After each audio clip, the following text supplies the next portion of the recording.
let's start off with that big NATO summit. Sir Keir Starmer heading off there later today. A very important moment for him to establish himself on the global stage. Um, Kirsty, do you think this is a big moment for Sir Keir Starmer, who's not really seen as a global statesman? His focus has all been on the domestic, pretty much until now. Yeah, it's a huge moment for him. It's his debut on the stage. It's the 75th NATO summit in Washington. It's already dominated by news of that terrible attack believed to be by Russia on a children's hospital in Kyiv. So obviously, Keir Starmer will be looking to show solidarity with Zelensky, and obviously will be coming under pressure, as will all of the leaders there, to up their support in terms of hardware for Ukraine from Zelensky. There's also obviously the issue of how he's seen to interact with Joe Biden, with question marks over Joe Biden's capacity to continue to be the Democrat representative in the US elections upcoming. So it's a big moment. There's lots to be seen on the main stage, and in the margins too. Obviously, there'll be conversations being had about Joe Biden and about the ongoing issue in Ukraine and with Russia. Tom Kelly, of course, for Tony Blair, foreign policy came to overwhelm his entire time at number 10. But this is a big moment, isn't it? And I wonder whether his huge majority will help him, as it did Tony Blair initially. Other leaders inevitably look at the people they're working with and compare themselves to their position. And I think the other leaders will look at Keir Starmer and will recognise someone who has got control of his party and then has got control of the country, and most importantly of all, can look forward to 5 years of untrammeled power because of the size of that majority. So they will look at him, and no matter how long they're going to be around, they will think this is a person that we're going to have to do business with for quite some time. So I think they will give him respect. And I think that respect then does translate almost immutably into an aura of authority, which of course you have to maintain and work quite hard to maintain, but it does give you, if you like, that extra fifth gear that all leaders are looking for.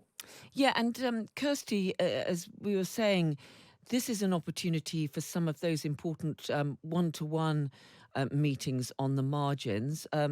He's been given the privilege of a proper one-to-one with the US president, who, of course, is under enormous pressure. But he's also going to be talking to some of those key European leaders as well, because he does want to reset the relationship with many of those important EU nations.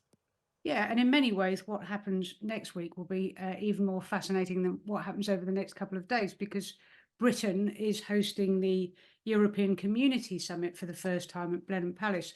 This is an opportunity for Keir Starmer to explain more about what he means to the public about creating closer ties with Europe. But this is against a backdrop in Europe where the politics is really febrile at the moment and volatile. We've seen effectively a Hun parliament deadlock in France. We've seen the rise of the populist right. So there's some huge challenges there in terms of Keir Starmer's determination to bring Britain closer back to a more functioning working relationship with Europe than we've seen post-Brexit. So those will be very important conversations to start to have this week as well in the run-up to that conference next week that we are hosting. Let me just ask you, Tom, about that meeting with Joe Biden. I mean, all eyes are going to be on the US president. Those real concerns about his frailty, and we're hearing how his team have to give him briefing notes to make sure that he finds his way to the lectern and then gets off the stage safely. All those questions are going to be swirling around. And I just wonder how that plays into the dynamic of what should be, a meeting, a diplomatic meeting between two very important allies. Challenge for the Prime Minister, I think, is, despite all the attention, to ignore the elephant in the room. He has to treat Joe Biden as president. He has to listen to Joe Biden as president. and put to the back of his mind all the questions that Washington will be asking themselves, and also put to the back of his mind that when he appears with President Biden, everybody's going to be looking for a fumble. Everybody's going to be looking for a misplaced word. But Keir Starmer has to ignore that. He has to say, I'm the Prime Minister dealing with the President of the United States, the most powerful man in the world, and therefore we get on with the business. And Kirsty, if we look back on the domestic agenda, we've already had Rachel Reeves, in a sense, setting out the overall parameters for this new government, saying, "Oh, yeah, right. Well, I'm starting to look at the books, and yeah, the situation is absolutely dire. There's not going to be huge amounts of money to splurge around."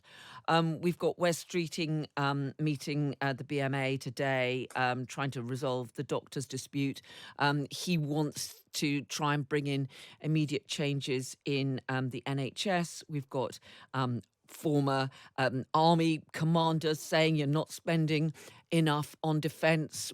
Well, I'm sure all of those mayors that he was meeting this morning were saying, oh, look, we need extra money for this, that and the other in our particular patches, all parts of the country. One of the real challenges is there are going to be these huge expectations of change. That's what Labour talked about during the election. But there's not a lot of money there to deliver anything quickly. Yeah, I mean, as Starmer said, I think yesterday, it's not simply a matter, change isn't simply a matter of flicking a switch and making it so. And no one should be in any doubt. Labour's inheritance from 14 years of Conservative government is about as toxic an inheritance as it gets. And, they're already baked into the finances, unless Rachel Reeves breaks her pre-election promise to stick with the kind of fiscal rules that she's inherited. Baked into this is £18 billion worth of spending cuts on top of all the other domestic priorities and agenda that's beginning to sort of rack up here. So one of the reasons that Starmer wants to make change and deliver quickly is because that is what happens in the first term is fundamental to securing the second term. They've built this broad electoral coalition. They've managed, to be fair, very carefully to say, change will not happen overnight, and they've done good expectation management on it. But by the end of that first term, people are going to want to see some of that real change beginning to convert onto the ground. And none of this is easy stuff. Planning reform is extraordinarily difficult. Infrastructure build is extraordinarily difficult. 1.5 million homes they've promised to build in this parliament. And unless they start to deliver that on the ground for people by the end of the first term, that coalition that they've built to secure this historic win will start to succumb and fray away at the edges to, kind of the populist left on one side and the rise of a kind of resurgent populist right on the other. Yeah, and I mean, there are so many problems piling up, aren't there, Tom? We're hearing about the fact that our prisons are practically full. We're going to have to be releasing more prisoners early. Do you think that Keir Starmer does need to try to look for some quick wins, some things he can do that will get him some headlines, that will show that he is delivering change, that maybe don't cost too much? I mean, when Tony Blair, of course, came to power in 97, there was that independence from the Bank of England was seen as a big, bold move. It didn't in itself cost anything. Do you think that Sir Keir Starmer should be trying to look for something or some things like that in order to get him some positive headlines? I think the key is that he has to be seen to be proactive rather than just reactive. I think he has to set out a clear sense of direction with some of the milestones towards that national decade of renewal that they've talked about. I think yesterday, what Rachel Reeves announced yesterday in terms of housing is one good step on that. I think settling the doctors' dispute, if Wes Streeting can do that, will be another sign of change.